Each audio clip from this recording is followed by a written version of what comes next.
Welcome to session 4 in my All About Bees Queen Rearing and Selection video series.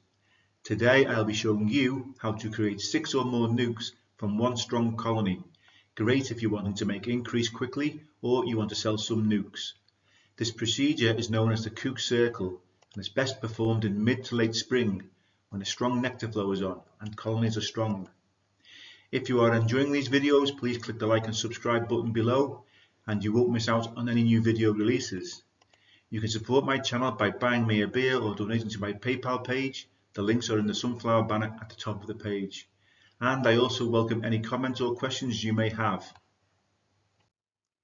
I have performed this operation on numerous occasions and it has a success rate for me of about 75%. A strong double or treble brood box colony is used and it is possible to make up between 6 and 9 nukes in one go.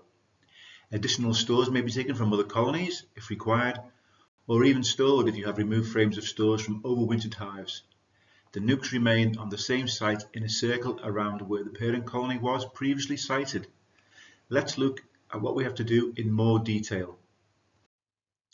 The donor colony, the one we are going to divide, will be a double or treble brood box colony, which will need to provide a minimum of 5 or 6 frames well provisioned with pollen, 8 further frames with plenty of stores, and 8 or 9 frames with brood of all stages. So the donor colony is a very large colony and it's probably not the norm in May, but it wasn't in Scotland, so you have to do some preparatory work first.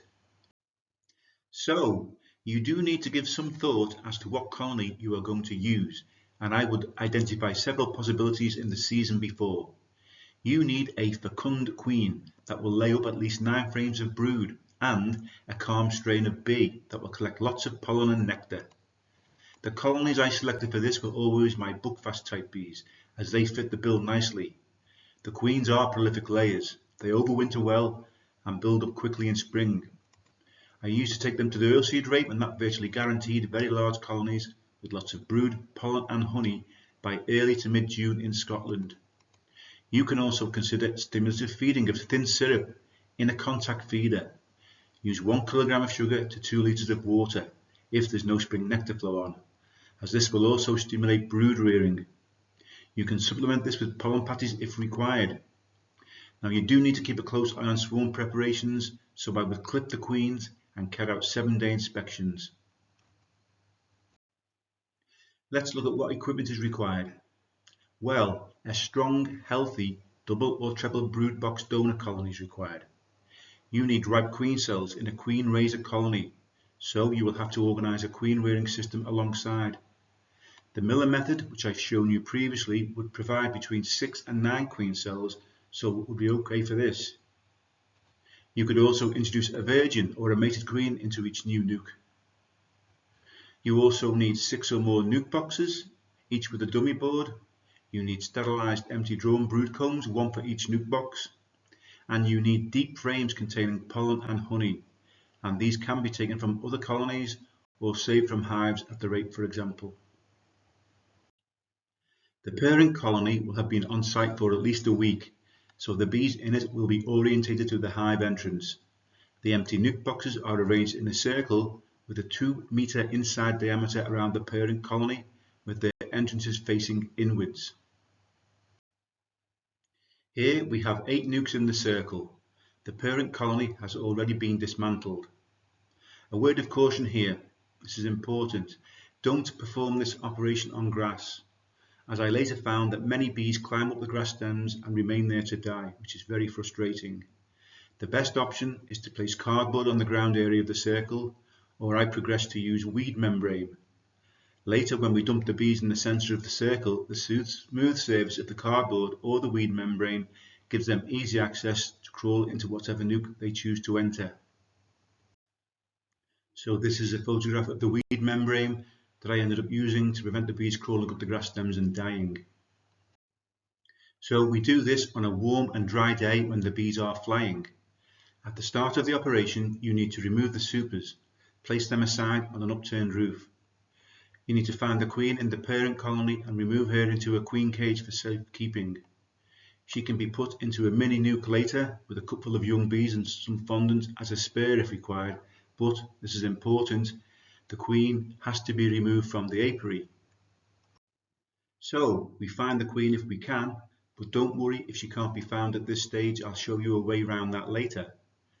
The 2 or 3 brood boxes of the parent colony are now immediately dismantled and the frames distributed among the nukes, ensuring that each nuke receives an even distribution of frames with pollen.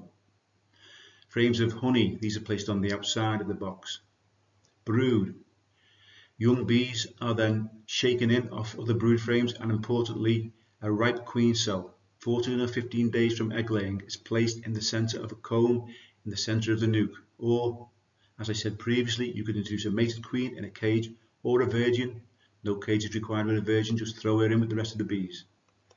The flying bees will distribute themselves amongst the nukes. Spare empty drawn combs are used to complete the nukes, but only one per nuke, and this will provide space for the queen to begin laying once she's mated. The circle method of making up nukes works really well as part of a course, as you can get the students to do the work, but there is a lot of preparatory work involved before the day.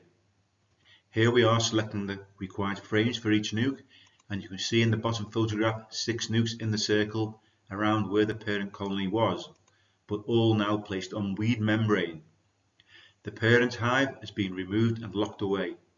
Don't even leave it in the corner of the apiary outside, as the flying bees will find it and you will end up with a cluster of bees hanging on it or inside looking for their original queen. Again, here we are selecting frames of brood for each nuke. I used to introduce a ripe queen cell to each nuke, and you have to be very careful not to damage them. Here I am removing them from the graft frame. You can also place the queen cell in the top of the frames, between 2 frames like this. Or you can insert a queen cell into the face of the comb like this. It's placed in between an area of brood. The bees in the supers are now shaken from the super frames into the center of the circle, and they will then make their way into one of the nukes. Now, if the queen could not be located when the donor colony was dismantled, you will be able to tell which nuke she is in, as the bees will be congregating at the front of this nuke. Fanning bees indicate where the queen is not. That's important. Fanning bees indicate where the queen isn't. The queen will then need to be found in the nuke where the bees are all congregating and removed from the nuke, and as I mentioned earlier, removed entirely from the apiary. I'm going to stress this again because it's important to remove all the hive equipment from the parent colony from the apiary to prevent the bees looking for the queen and settling on the hive part. The nucleus colonies should now be in a circle with the open entrances facing inwards. Leave them overnight and the next day open up each nuke to see if there are large discrepancies in the number of bees between the nukes. If there are, simply swap weak nuke positions with strong nuke positions to even up the numbers. It is okay to do this the next day, but do not move positions once the young queens have emerged, which is likely to be the next day. If all goes well, the queens will emerge, fly and mate from the nukes and be laying in 3 or 4 weeks. What are some possible problems with this method? Sometimes the bees tear down the introduced queen cells and raise their own queens, because they can. If they do, you will likely still end up with a mated laying queen, but it won't be one from your selected breeder colony.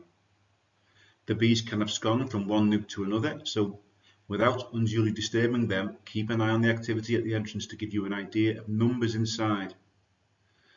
As with all queen rearing, poor weather can prevent successful mating, and also you need to check stores to prevent starvation, especially in poor weather, and add fondant if necessary. That is the end of session 4, and I hope you've gained some valuable information. I have shown you how to make increase by creating 6 or more nukes from one strong colony, and you could do this with several strong colonies if you wanted even more nukes than that. You have to either run a queen rearing operation at the same time for this to succeed, and timing is important to ensure you have the right queen cells to place into each nuke, or you could introduce previously sourced mated queens in a cage to each nuke, or simply run a virgin queen into the nuke entrance once you've made them up. Please give it a go next season and let me know how you get on. In session 5, I will show you how to use the Apidia mini mating hives and explain the queen rearing system I use queen rearing in a queen right colony. If you are enjoying these videos, you can buy me a beer or make a donation to my PayPal account by following the links in the sunflower banner at the top of the page. A big thank you to those of you who have bought me a beer already. Your donation will help with the running costs of this channel. That's all for now. Adios, amigos.